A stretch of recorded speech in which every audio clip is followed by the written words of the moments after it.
Pak Jokowi itu kalau diselidiki dengan baik, itu menjadi presiden mula-mula kan reluctant. Masih ingat nggak kampanye dia jadi gubernur? Kalau ditanya wartawan soal presiden, oh tidak mau jadi gubernur saja. Tapi ada satu keadaan yang Anda tidak akan bisa tolak kalau Anda didorong naik ke situ. Siapa yang mendorong naik ke situ adalah macam-macam kekuatan. Itu yang saya sebut oligarki. Sebenarnya sukses besar Bung Karno adalah mempersatukan Indonesia melawan Belanda. Ketika mempersatukan Indonesia di antara kita, timbul masalah. Tentara sudah menjadi alat kekuasaan. Nah ini sama dengan, saya takut itu sama dengan sekarang. Ada juga kesalahan Pak Jokowi. Dan karena Pak Jokowi membangun pemerintahannya tanpa oposisi sama sekali. Pertanian dan pertahanan itu ada relasinya. Tetapi pasti Menteri Pertahanan bukan untuk mengerjakan pertanian. Lalu kemana kemudian saluran aspirasi kritik ini disalurkan? Tidak ada. Bahwa dalam pembukaan Undang-Undang 45 mengatakan bahwa dasar negara itu sebagai berikut: 1, ketuhanan yang Maha Esa, dan seterusnya kan sampai 5. Pancasila, kita sebut Pancasila. Apabila ini dirubah menjadi 3 sila atau 1 sila, maka itu bukan lagi negara kesatuan Republik Indonesia, bubar negara ini. Nah itu yang tidak boleh. Maka saya bangkit karena saya telah bersumpah setia kepada negara kesatuan Republik Indonesia berdasarkan Pancasila dan Undang-Undang 1945. Ini sumpah saya sebagai seorang manusia kepada Tuhan Yang Maha Esa. Apabila saya tidak melaksanakan itu, selesai. Kan gitu kan? Kita bersyukurlah bahwa ternyata banyak sekali rakyat Indonesia ingin negaranya selamat. Ada menyatakan bahwa di kampungnya Jokowi, ya itu bagus dong. Kami ingin menyelamatkan NKRI dari tempatnya Pak Jokowi gitu. Intinya bahwa semua yang terlibat dalam kami itu harus tujuannya adalah menyelamatkan NKRI. Jadi ancaman yang paling menonjol ini sekarang adalah ancaman non-militer. Nah, ancaman non-militer ini menurut buku strategi pertahanan adalah rakyat yang di depan, pensiunan yang di depan, bukan TNI yang di depan, tapi yang di depan adalah rakyat, ya, yang di depan rakyat. Kalau TNI itu mendukung di belakang. Proxy war yang telah menjadi satu ancaman yang luar biasa terhadap kedaulatan suatu bangsa.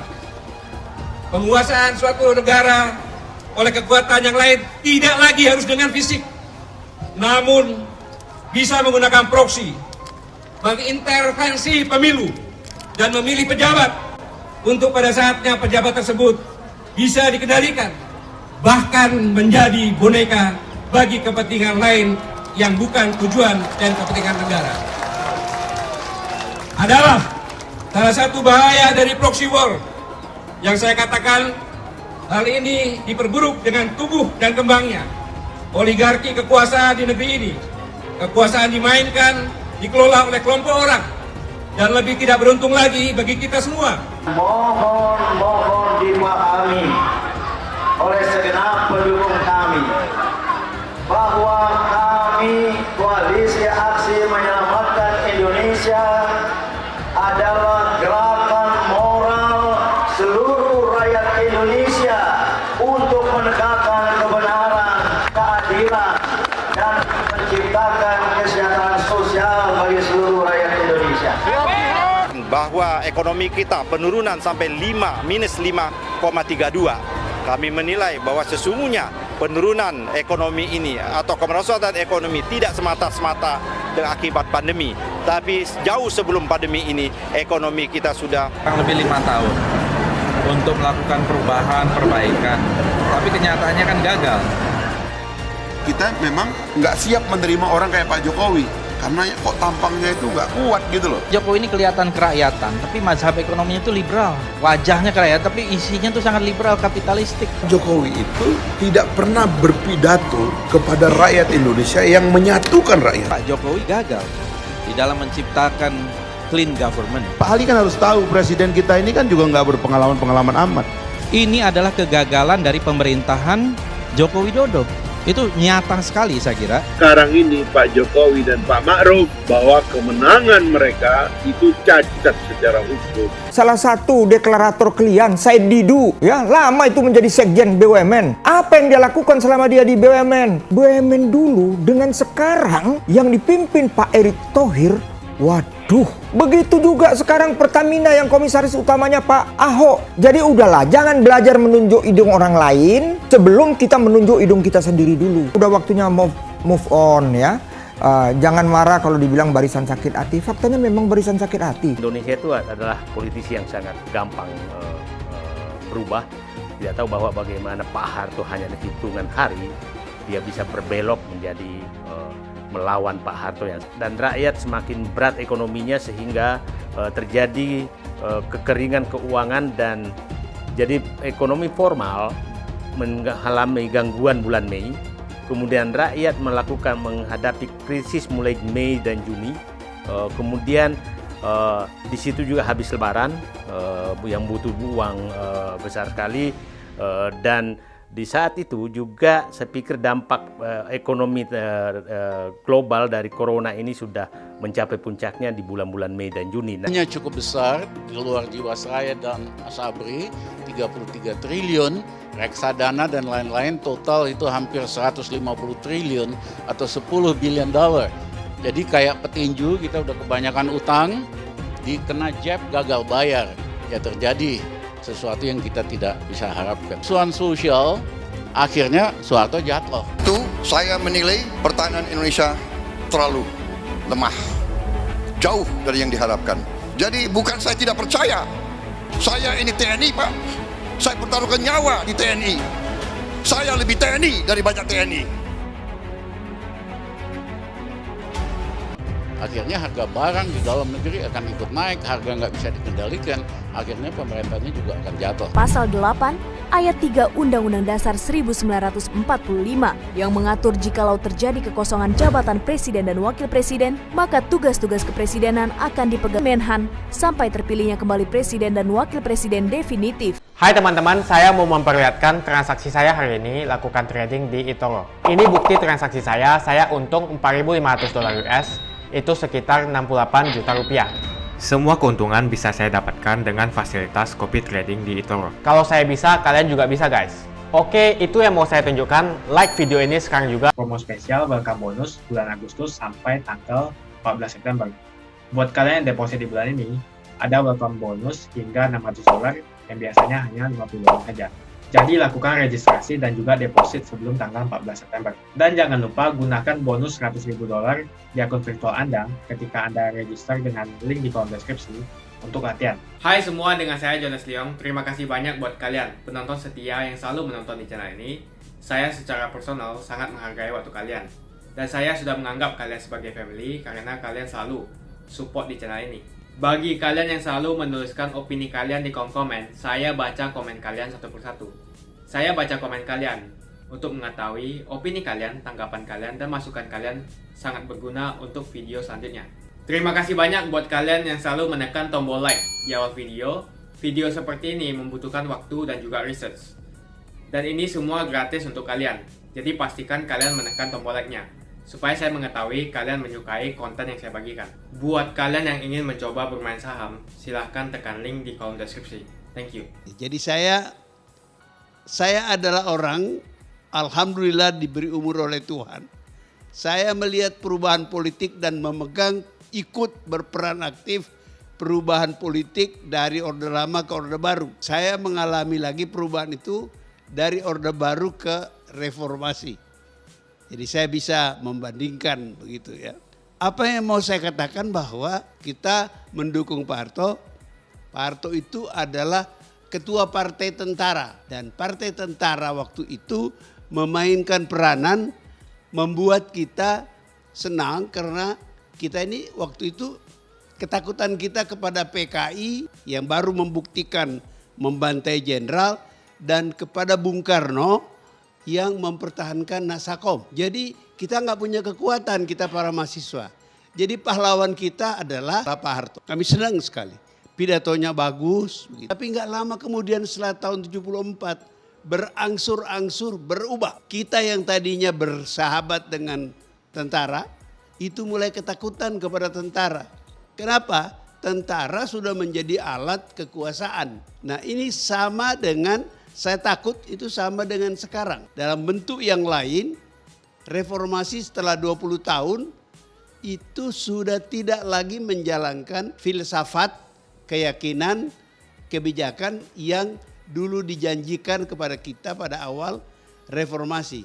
Saya mencari-cari apa sih penjelasannya ini. Inilah yang melahirkan gerakan-gerakan seperti kami sekarang ini. Ada orang yang terpanggil mengangkat dirinya menyampaikan suara rakyat. Dan ini juga sebenarnya bukan barang baru. Siapa yang mengangkat Soekarno jadi pemimpin? Mau masuk penjara? Ini selalu begitu, jadi nggak usah terkejut dan nggak usah curiga seperti itu. Peranan itu selalu tersedia. It's a matter of siapa yang memainkan peranan itu. Di antara orang yang memainkan peranan itu adalah orang yang pernah memainkan peranan pada kekuasaan sebelumnya. Itu tidak pula pantas dicurigai karena dia sakit hati. Mungkin ada orang 1-2 sakit hati. Tapi itu bukan masalah. Maka muncullah orang seperti Said Didu. Dia punya latar belakang, dia bisa cerita angka-angka pembangunan, keuangan dan sebagainya. Ada orang seperti Husnul, seorang profesor politik yang pernah terlibat mengurus pemilu. Ada orang seperti Pak Nurmantio, pernah memimpin tentara kita. Apalagi tentara. Tentara itu punya tradisi terlibat politik antara cita-cita, harapan, dan kenyataan. Nah, ini memancing lahirnya orang-orang yang merasa terpanggil. Jadi saya melihat orang seperti Pak Nurmantio ini, jenderal ini, Husnul Maria, Din Samsudin, dan banyak Pak Said Didu adalah orang-orang yang terpanggil. Seorang teman, profesor mengatakan kepada saya, bagaimana you bicara fragmented? Bangsa Indonesia kan bersatu, itu suksesnya Bung Karno. Saya kira banyak benarnya ucapan itu. Usaha Bung Karno, obsesi Bung Karno itu adalah persatuan. Selain persatuan yang melahirkan Nasakom, ya, juga melahirkan persatuan Indonesia. Saya masih ingat pernah pidato Bung Karno cerita tentang suku-suku bangsa Indonesia. Saya ingat dia bicara mengenai rahang Batak. Artinya menunjukkan Indonesia itu macam-macam begitu. Tapi kalau kita renungkan kembali, sebenarnya sukses besar Bung Karno adalah mempersatukan Indonesia melawan Belanda. Ketika mempersatukan Indonesia di antara kita, timbul masalah. Pertama kali masalah yang Anda ingat betul dan aktual sampai sekarang, beliau memaksakan, maaf kata-kata ini, persatuan PKI, NU, Islam dan komunis. Sudah sulit mempersatukan komunis, tentara tidak mau sama komunis, mereka banyak terbunuh waktu Madiun, Islam tidak setuju, ya, kaum nasionalis juga terpecah. Saya melihat ini sebagai niat baik Bung Karno yang akibatnya adalah korban. Nah, kekeliruan-kekeliruan seperti ini sedihnya itu selalu dialami oleh pemimpin kita. Pak Harto melakukan kekeliruan itu. Datang Pak Jokowi, ya, dia juga melakukan hal-hal seperti itu. Itu dua apa saya suka. Ya, kalau beliau menerima mereka di istana, soalnya tidak akan menjadi kemana-mana. Akhirnya itu sampai sekarang nggak selesai-selesai. Kenapa? Tidak adanya nasihat. Udahlah kalau Pak Jokowi nggak tahu nggak apa-apa lah. Tidak adanya nasihat yang bagus kepada beliau bahwa terima aja. Orang Islam ini kan cuma di Indonesia itu bersatu kalau menghadapi lawan yang lawan. Kalau mereka tidak dapat lawan, ya mereka cakar-cakaran sendiri. Lah kalau Pak Jokowi dapat penasihat politik Islam yang bagus, persoalan itu tidak terjadi. Nah ini kan faktor sejarah. Pak Jokowi itu kalau diselidiki dengan baik, itu menjadi presiden, mula-mula kan reluctant. Masih ingat gak kampanye dia jadi gubernur? Kalau ditanya wartawan soal presiden, oh tidak mau jadi gubernur saja. Tapi ada satu keadaan yang Anda tidak akan bisa tolak kalau Anda didorong naik ke situ. Siapa yang mendorong naik ke situ adalah macam-macam kekuatan. Itu yang saya sebut oligarki. Di antara teman-teman saya bilang, kasihan saya pada Pak Harto. Pak Harto itu tidak jahat kok, dia korban dari sebuah sistem. Seorang teman saya penyair mengatakan, itu sudah tahun 80-an tuh. Kalau tentara-tentara itu datang menodong Pak Harto mundur, maka lebih banyak lagi tentara yang tidak resmi akan membela Pak Harto. Siapa yang membela? Orang yang diuntungkan. Sama dengan sekarang ini. Jadi ya Allah kasihanilah Pak Jokowi. Mungkin kesalahannya karena dia tidak belajar ilmu politik. Dia terima ketika dirayu-rayu jadi presiden. Paling-paling itu doa saya supaya Anda semua tidak memaki-maki Pak Jokowi. Dia itu adalah korban saja. Karena itu saya dulu menulis menolak ucapan Pak Jokowi yang mengatakan saya Pancasila apa. Saya bilang Pancasila itu bukan soal pribadi. Unit politiknya Pancasila itu masyarakat. Saya Pancasilais, tapi kalau saya mencuri, saya korupsi, jadi Pancasila itu tidak bisa diklaim oleh satu orang. Itu adalah sesuatu yang untuk publik. Kalau publiknya tidak Pancasilais, mbok 100 menteri Pancasilais, ya tidak ada apa-apa. Kira-kira seperti itu. Tapi kita jangan lupa bahwa kita itu adalah kumpulan dari kami-kami dan aku-aku. Secara prinsip, kemunculan figur-figur penting di dalam kelompok kami ini bukan tidak mungkin muncul karena juga kelalaian Pak Jokowi dan partai-partai pendukungnya. Kenapa begitu? Alasannya sederhana. Karena Pak Jokowi membangun pemerintahannya tanpa oposisi sama sekali. Padahal di dalam konsep ketatanegaraan, oposisi itu adalah sebuah kemestian. Harus ada.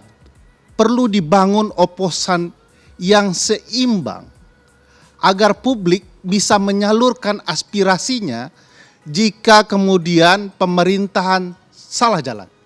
Tapi oposisi semua ditarik ke dalam rangkulan istana. Akibatnya ketatanegaraan kita menjadi timpang. Mau tidak mau mereka membangun kekuatannya sendiri untuk menyalurkan aspirasi perbedaan itu. Itu satu kenapa kemudian Pak Jokowi ada masalah juga. Pemerintahan ada salahnya. Partai-partai pendukung pemerintahan ada salahnya. Dengan mencoba mengakumulasi seluruh kekuatan yang ada. Pemerintahan terus berupaya menjadi kekuatan yang paripurna tanpa ada pengkritik. Suatu saat begitu ada masalah timbul, pemerintah tidak mempunyai kekuatan atau warga negara atau rakyat tidak punya pilihan lain untuk kemudian kemana mereka akan menyalurkan aspirasinya. Ada juga kesalahan Pak Jokowi. Presiden Jokowi di eranya ya, berbagai produk perundang-undangan itu muncul dan dikritik oleh publik. Contoh Undang-Undang KPK. Karena semua partai di tangan pemerintahan Jokowi, mau tidak mau lahirlah Undang-Undang KPK yang memperlemah KPK. Timbul undang-undang seperti Omnibus Law yang kemudian berbeda aspirasinya dengan publik. Lalu publik semua protes. Sebagian besar protes, sebagian kecil protes. Pertanyaannya, kemana mereka akan menyalurkan protes ini? Kalau seluruh partai sudah berlabuh ke istana. Saya merasa tidak ada kebijakan yang kemudian bisa menunjukkan presiden dan pemerintahannya dan orang-orangnya yang melakukan loncatan-loncatan besar yang melindungi kita publik secara luas. Karena tidak ada DPR tuh yang ngomong Pak Jokowi harusnya untuk pandemik kerjanya begini. Untuk pangan jangan diberikan Kementerian Pertahanan. Karena walaupun pakai logika disambung-sambungkan, memang pertanian dan pertahanan itu ada relasinya. Tetapi pasti Menteri Pertahanan bukan untuk mengerjakan pertanian. Lalu kemana kemudian saluran aspirasi kritik ini disalurkan? Tidak ada. Maka apa yang dilakukan oleh senior-senior di kami harusnya ditampung saja. Tidak ada yang mengkhawatirkan menurut saya kalau pergerakan ini tidak mengarah kepada pergerakan inkonstitusional. Itu biasa-biasa saja. Maksudnya masyarakat Solo dan DIY Jawa Tengah ingin segera ada kelompok yang ingin menyelamatkan Indonesia, dan kami dari pusat itu datang ke sana untuk menampung aspirasi tersebut. Jadi tapi berbagai daerah juga sedang persiapan, di luar negeri juga sedang persiapan untuk berjuang bersama. Jadi menurut saya ini biasa-biasa saja. Kita bersyukurlah bahwa ternyata banyak sekali rakyat Indonesia ingin negaranya selamat. Itu kita harus syukuri. Ya, saya berharap sih, dan kami ini kan terbuka. Ya, kalau ada menyatakan bahwa di kampungnya Jokowi, ya itu bagus dong. Kami ingin menyelamatkan NKRI dari tempatnya Pak Jokowi gitu.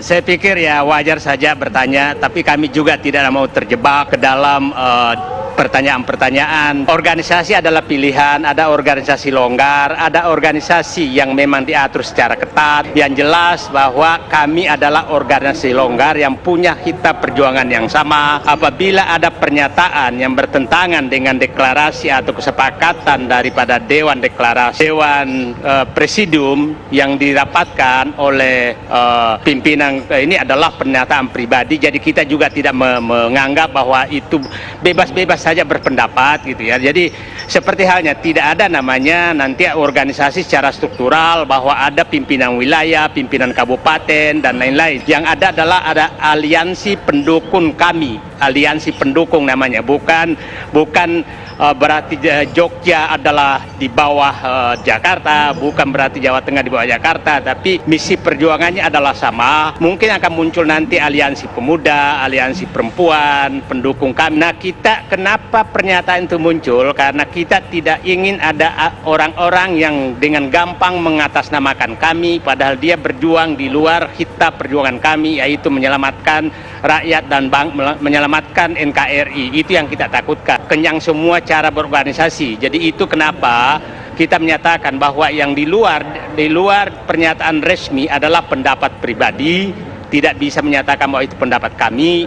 Seperti halnya kalau Said Didu, walaupun saya deklarator, ada pernyataan saya yang bertentangan dengan yang sudah disepakati oleh Presidium dan deklarator, Dewan Deklarator, maka itu bukan berarti mengatasnamakan kami.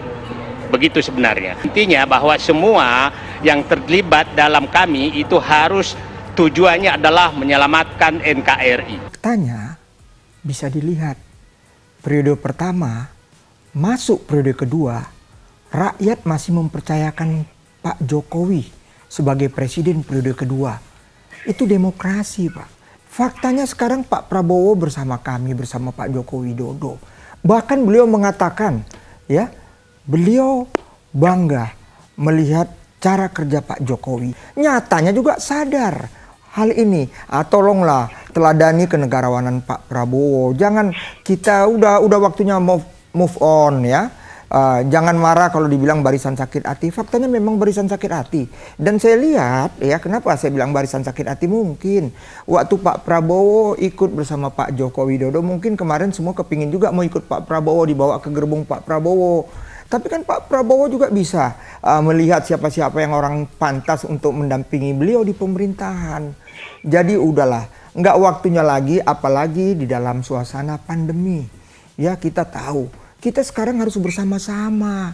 Ya, saya heran ya, Pak Jokowi yang sedemikian tapi seorang penggagas namanya Din Samsudin ya mau menyelamatkan kapal karam. Kalian yang ada di kapal yang sudah karam, maaf. Kalian mau menyelamatkan kapal besar yang nahodanya Pak Joko Widodo sedang berlayar di lautan yang penuh gelombang, ombak besar, salah satu corona. Belum lagi di negara lain sudah resesi ekonomi dan lain sebagainya.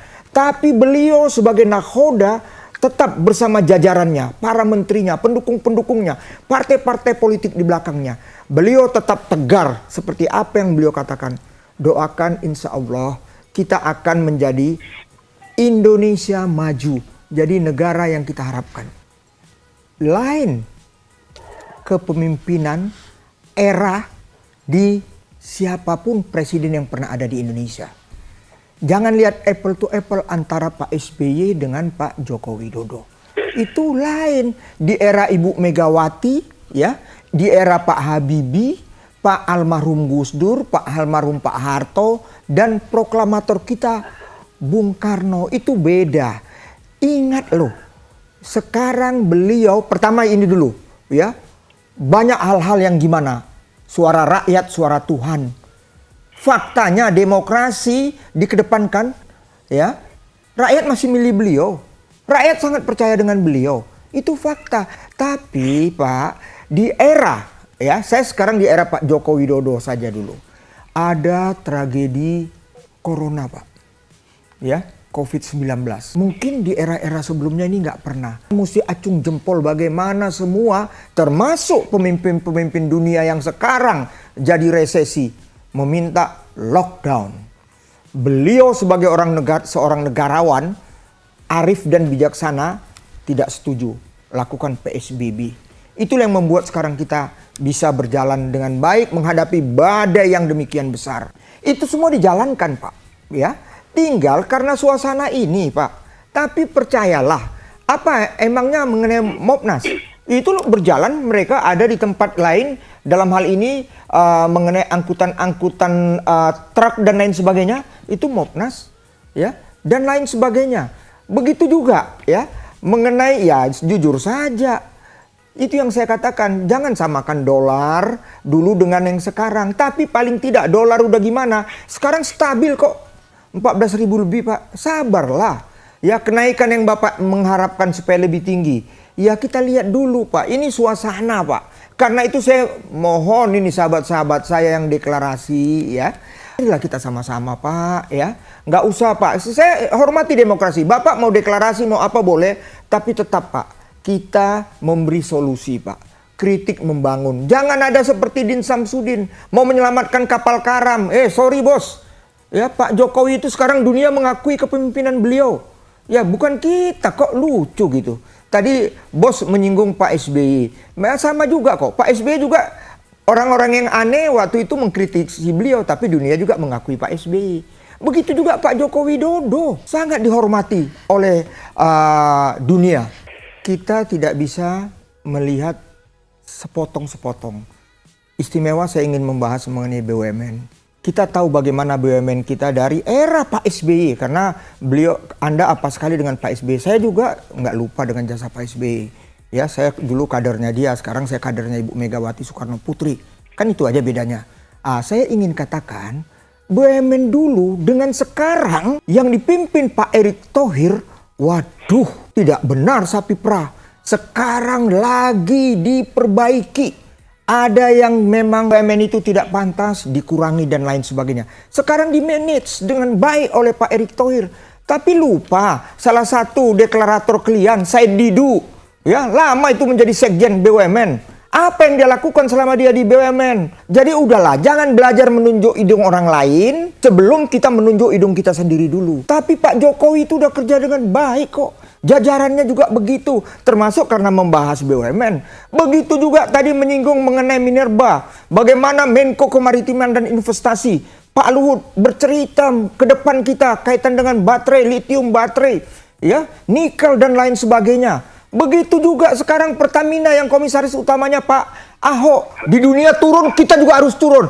Itu ada strateginya, bukan begitu. Kita tetap, ya, melihat jauh ke depan. Jangan pendek-pendek, jangan nanti negara ini jadi rusak. Terima kasih banyak buat kalian yang nggak skip dan nonton video ini sampai habis. Saya secara personal sangat menghargai waktu kalian. Makasih banyak buat kalian yang sudah tekan tombol subscribe, dan makasih banyak buat kalian yang sudah tekan tombol loncengnya. Jangan lupa bagikan informasi ini ke teman atau family Anda. Mungkin teman atau family Anda membutuhkan investasi ini. Oke guys, sekian dulu dari saya. Jangan lupa follow Instagram saya di @johannesleongofficial untuk kata-kata motivasi setiap harinya. Bagi kalian yang termotivasi nonton video ini, ayo like video ini dan subscribe di channel ini. Dan buat kalian yang sudah subscribe di channel ini, jangan lupa tekan tombol loncengnya supaya kalian mendapatkan notifikasi setiap kali saya upload video. Saya menggunakan eToro untuk melakukan investasi. eToro merupakan broker multi aset di mana Anda dapat berinvestasi pada pasar keuangan global. seperti di saham, komoditas, forex, cryptocurrency, atau di ETF. eToro juga dikenal dengan social trading platform, di mana Anda bisa mengcopy transaksi dari trader profesional, sehingga cocok sekali bagi Anda yang sibuk atau tidak memiliki keahlian untuk trading atau berinvestasi sendiri. Misalnya Dave menggunakan eToro untuk menduplikasi aktivitas trading Steve. Jika Steve untung, maka Dave juga untung. Mau untung seperti Steve? Gunakan copy trade hanya di eToro. Pastikan gunakan link di kolom deskripsi untuk mendapatkan bonus. eToro adalah broker aman dan terregulasi di dunia. Kalian bisa trading saham, forex, cryptocurrency, komoditas, dan lainnya. eToro adalah one-stop shopping, tidak seperti broker lainnya. Dengan eToro hanya modal $200 atau 3 juta rupiah saja, kalian sudah bisa trading secara internasional. eToro adalah broker pertama di Asia yang memfasilitasi trading saham di Amerika 100% tanpa komisi atau manajemen fee, dan juga kalian bisa melakukan unlimited trading.